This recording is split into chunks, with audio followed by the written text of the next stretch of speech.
ಅಲ್ಲ ಕಣಯ್ಯ ನಮ್ ಜಾತಿಲಿ ಹೆಣ್ಮಕ್ಳು ಕಮ್ಮಿನೇನಯ್ಯ 3 ವರ್ಷದಿಂದ ಹುಡ್ಕಿ ಹುಡ್ತಾನೆ ಇದೆ. ಒಂದ್ ಹುಡುಗಿ ನಾನು ಹುಡ್ಕಿದೀನಿ ಯಾಕ್ತೆಗೆ ಹಂಗ್ ಕೇಳ್ಮಮ್ಮ ಯಾವ ಅಮಿಕ ಕುತ್ಕೊಳ್ರಯ್ಯ ಹೆಣ್ಣು ಹುಡ್ಕೋದು ಅಂದ್ರೆ ಏನ ಅನ್ಕೊಂಡಿದಿ ಏನ ಸೀಸನ್ ಅದು ಡಿಮ್ಯಾಂಡ್ ಮೇಲೆ ಡಿಮ್ಯಾಂಡು ಗೊತ್ತಾ ನಿಮ್ಗೆ ಮಮ್ಮ ಆ ವ್ಯವಸ್ಥೆ ಫೋನ್ ಮಾಡು ಅವನ್ನೆಲ್ಲ ಕರಿ. ಏಯ್ ಈ ಕಡೆ ಬಾ ಹೇಳ್ಮಮ್ಮ ಎಲ್ಲಿದ್ಯಾ?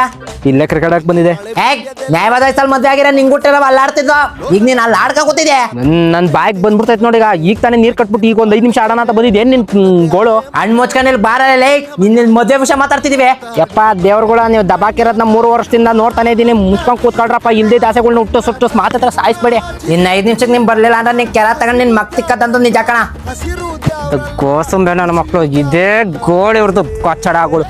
ನೋಡ್ಯಾ ಹೆಣ್ಣಿನ ಕಡೆಗೆ ಊರಲ್ಲಿ ಜಮೀನ್ ಇರ್ಬೇಕಂತೆ, ಊರಲ್ಲಿ ಮನೆ ಇರ್ಬೇಕಂತೆ. ಆದ್ರೆ ಹುಡುಗ ಮಾತ್ರ ಊರಲ್ಲಿ ಇರಬಾರ್ದಂತೆ, ಸಿಟಿಲಿ ಇರ್ಬೇಕಂತೆ, ಸಿಟಿಲಿ ಕೆಲ್ಸದಲ್ಲಿ ಇರ್ಬೇಕಂತೆ, ಸಿಟಿಲಿ ಮನೆ ಇರ್ಬೇಕಂತೆ, ಸಿಟಿಲಿ ಸೈಟ್ ಇರ್ಬೇಕಂತೆ. ಆಯ್ತಾ?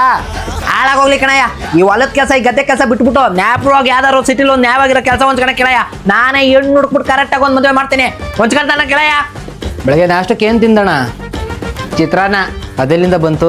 ಇಲ್ಲೇ ಕೂಸೆ ಇವೆಲ್ಲ ನೀನ್ ಹೇಳ್ಬೇಡ. ಹಿಂಗ್ ಹೇಳ್ಕೊಂಡ್ ಡಜನ್ ಗಟ್ಲೆ ಗಂಡ್ ಮಕ್ಳು ಹಂಗೆ ಉಳ್ಕೊಂಬಿಟ್ಟಾವ್ ಮದ್ವೆ ಆಗ್ದಂಗೆ. ನಿನಗ್ ನ್ಯಾಯವಾಗಿ ಮದ್ವೆ ಆಗ್ಬೇಕು ಅಂದ್ರೆ ಮುಚ್ಕೊಂಡ್ ಸಿಟಿಲಿ ಯಾವ್ದಾರು ಒಂದ್ ಕೆಲಸ ಹೊಂಚ್ಕೊಳತ್ ಕಲ್ದಿ. ಅಣ್ಣ ರಂಗಪ್ಪ ಏನ್ ಮೊಮ್ಮಗ್ನು, ದಾನಪ್ಪ ಏನ್ ಮಗನು, ಈ ಕುಮಾರ್ನು ರಂಗಪ್ಪಯ್ಯ ದಾನಪ್ಪಯ್ಯ ಎಲ್ಲುತ್ತದ್ರು ಅಲ್ಲೇ ಉತ್ತದು. ಯಾರೋ 4 ಕಾಸು ಕೊಡ್ತಾರೆ, ಯಾರೋ 8 ಕೊಡ್ತಾರೆ ಅಂತ ಅವ್ರು ಸುತ್ತಮುತ್ತ ಬಿತ್ತಕ್ಕಾಗಲ್ಲ.